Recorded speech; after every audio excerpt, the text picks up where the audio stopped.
इस वीडियो में एक बहुत ही इंटरेस्टिंग प्रॉब्लम हम लोग सॉल्व करने वाले हैं जो ब्लैक बुक से है। और इस टाइप का प्रॉब्लम ही normally JEE advanced and math olympiad का क्वेश्चन में आते हैं। तो पहले हम लोग इस प्रॉब्लम को देखते हैं। If m plus one n plus one and r plus one terms of a non constant AP are in GP and mn are in HP, then ratio of first term of the AP to its common difference is। तो मतलब ये actually एक non constant AP है जो GP में है और यहाँ पे बोल दिया है M N and R in HP. Then हम लोगों को इसका रेशियो निकालना होगा first term of AP to its common difference.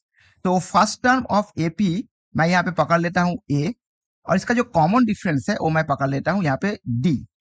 तो ए बाई डी वो क्या होगा वो हम लोगों को एक्चुअली निकालना है।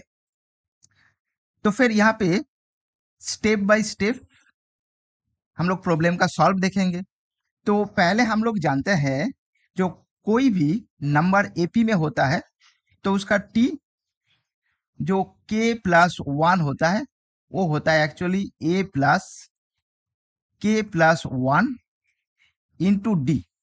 जो a है इसका फर्स्ट टर्म और k प्लस वन है इसका n टर्म्स, मतलब इसका जो टर्म्स है, और d है इसका कॉमन डिफरेंस। तो फिर मैंने यहां से बोल सकता हूं जो t m प्लस वन वो एक्चुअली होगा यहाँ पे होगा एक्चुअली k माइनस वन, जो होगा यहाँ पे k माइनस वन, क्योंकि मैंने पहले यहाँ पे a पकड़ लिया हूं तो यहाँ पे होगा k माइनस वन। तो फिर ये ऐसे लिखेंगे a प्लस, यहाँ पे होगा k का जगह में m plus one minus one into D. तो यहाँ पे ऐसे आएगा a प्लस एम डी। तो फिर यहाँ पे t इंटू फिर यहाँ पे होगा n plus one equals to होगा a प्लस यहाँ पे सेम होगा तो फिर होगा यहाँ पे एन डी। फिर यहाँ पे t R one equals to होगा a प्लस आर डी।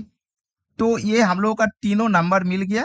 और ये जो तीन नंबर है जो अभी जीपी में है, तो मतलब जो अभी जीपी में है, तो फिर हम लोग बोल सकते हैं जो इसका जो जो मिडिल नंबर है जो है a प्लस होगा एन डी, इसका जो स्क्वायर होगा वो इक्वल्स टू होगा यहाँ पे जो होगा यहाँ पे जो फर्स्ट टर्म है जो है a प्लस एम डी, और इसका जो लास्ट टर्म है a प्लस आर डी। तो फिर इसे हम लोग सिंप्लीफाई करेंगे तो फिर ये ऐसा आएगा a square plus two a n d plus n square d square equals to होगा यहाँ पे ए स्क्वायर प्लस यहाँ पे होगा ए आर डी प्लस होगा यहाँ पे ए एम डी प्लस होगा यहाँ पे एम आर, यहाँ पे होगा डी स्क्वायर। तो फिर मैंने यहाँ पे ऐसे करेंगे तो ये ए स्क्वायर एक्चुअली कैंसिल हो जाएगा।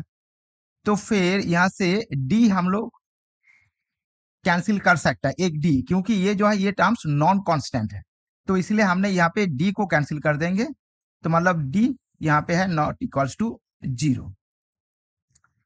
तो फिर यहाँ से लिखेंगे फिर टू ए एन प्लस होगा यहाँ पे एन स्क्वायर डी, फिर इक्वल्स टू होगा यहाँ पे ए आर, फिर यहाँ पे होगा प्लस ए एम, फिर यहाँ से होगा प्लस एम आर डी।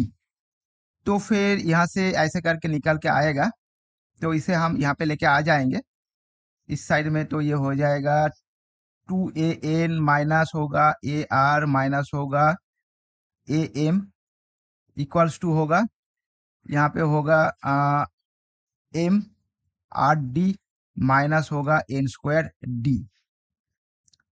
तो फिर यहाँ से ऐसे होगा तो यहाँ से मैं क्या कर सकता हूँ, यहाँ से a को मैंने कॉमन ले सकता हूँ। तो फिर मैंने यहाँ से a को कॉमन ले लिया तो फिर ये होगा इसे टू एन माइनस यहाँ पे आ जाएगा ऐसे r minus M equals to होगा, यहाँ से डी को हम कॉमन ले लेंगे तो ये हो जाएगा M R minus N square.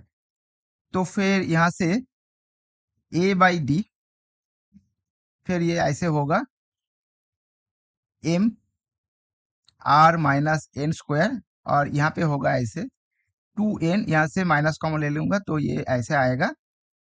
तो ये होगा एक्चुअली r प्लस एम और m प्लस r। तो फिर ये एक इक्वेशन निकल के आ गया। तो फिर मैं ये इस इक्वेशन को यहाँ पे मैं लिख लेता हूँ। तो यहाँ पे होगा a by D equals to होगा, फिर होगा यहाँ पे M R minus N square by 2n into M plus N. तो फिर क्या बोल दिया यहाँ पे M N R in H P. तो मतलब फिर यहाँ से ये इक्वेशन आएगा, इसका मिडिल नंबर है n, तो फिर ये ऐसे आएगा 2 बाई एन इक्वल्स टू होगा, यहाँ पे होगा 1 बाई एम प्लस होगा 1 बाई आर। तो फिर मैंने इसको सिंप्लीफाई करेंगे तो फिर ये ऐसे आएगा 2 एम आर इक्वल्स टू होगा, यहाँ पे होगा फिर m प्लस आर, ये ऐसे। तो फिर यहाँ से मैंने एम आर निकालेंगे, एम प्लस आर को निकालेंगे, तो फिर ये ऐसे आएगा 2 एम आर बाई एन। तो ये इक्वेशन मेरा 2 आ गया। ये जो m प्लस आर का जो वैल्यू है फिर हम इक्वेशन 1 में बिठाएंगे, यहाँ पे बिठाएंगे। तो फिर क्या होगा, तो फिर होगा a by D equals to ऐसे हो जाएगा, वो होगा फिर M R minus N square divided by होगा 2n, फिर ऐसे होगा, ये एक्चुअली माइनस है, यहाँ पे माइनस था, ठीक है, यहाँ पे माइनस होगा। तो फिर ये ऐसे होगा, माइनस होगा यहाँ पे होगा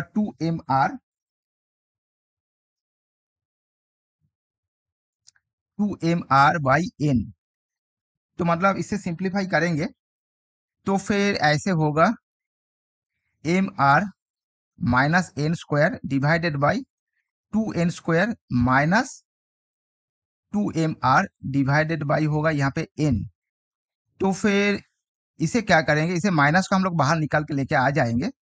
तो फिर मैं ऐसे लिख सकता हूँ, जो माइनस होगा N square minus M R divided by होगा यहाँ पे 2 इंटू होगा N square minus M R into N ऊपर में आ जाएगा।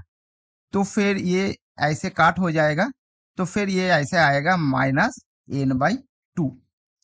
तो जो है इस प्रॉब्लम का आंसर। तो ये एक्चुअली बहुत ही सिंपल प्रॉब्लम है, लेकिन इसका कॉन्सेप्ट हम लोगों को समझना है। जो पहले जो है हम लोगों का जो जीपी का जो इक्वेशन है उसे हम लोगों को जानना है, और ये जो एपी जो एचएम का जो है एचपी का, ये एक्चुअली है एचपी का इक्वेशन, और ये जो है यहाँ पे जो है जीपी का, जो है यहाँ पे जीपी का एक इक्वेशन, और यहाँ पे और एक इक्वेशन है जो है कॉमन इक्वेशन फॉर एपी का। तो मतलब इस तीनों इक्वेशन हम लोग जान जाएंगे तो इस प्रॉब्लम को करने में बहुत ही आसान है। और ये जो प्रॉब्लम है ये एपी, जीपी और एचपी, इस तीनों टर्म्स जो है एक्चुअली इसका जो कॉन्सेप्ट है, इसी कॉन्सेप्ट को काम पे लगा के इसका आंसर मैंने निकल के लेके आया। So thank you.